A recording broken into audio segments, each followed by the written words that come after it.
तर पुणे जिल्ह्यातल्या नसरापूर येथे 4 वर्षीय चिमुकलीवर अत्याचार करून तिची निर्घृणपणे हत्या करण्यात आल्याच्या घटनेनंतर संपूर्ण महाराष्ट्रातून संताप व्यक्त होत आहे।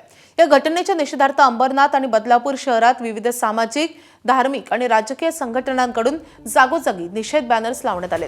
आरोपीला मृत्यूदंड झाला पाहिजे, चिमुकलीला न्याय मिळालाच पाहिजे अशा भावना व्यक्त करणारे बॅनर्स नागरिकांचं लक्ष वेधून घेत आहेत। या निषेध बॅनर्सचा आढावा घेतलेला आहे आमचे प्रतिनिधी सुनील जाधव यांनी।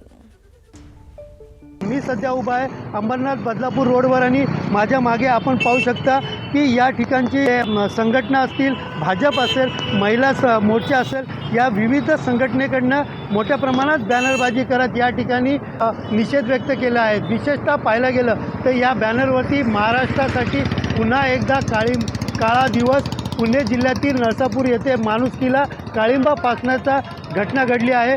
जाहीर निषेध, आरोपीला मृत्यूदंडाची शिक्षा झालीच पाहिजे, चिमुकलीला न्याय मिळालाच पाहिजे अशा आशयाचं बॅनर या ठिकाणी लावलेलं आहे। विशेषतः या बॅनरवरती आपण पाहिलं तर घटनेची गंभीर दखल घेत तपास सुरू असून आरोपीला कठोर कारवाईची मागणी या बॅनरवरनं करण्यात आली आहे।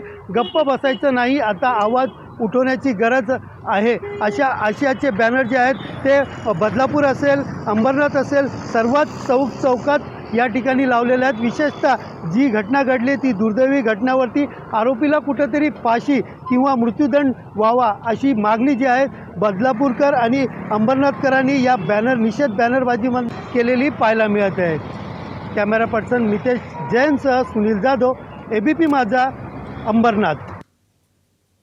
नसरापूरमधल्या या प्रकरणावर दिग्दर्शक प्रवीण तरडेंनी संतप्त अशी प्रतिक्रिया दिली आहे। नेमकं काय म्हणाले ते आपण पाहूया।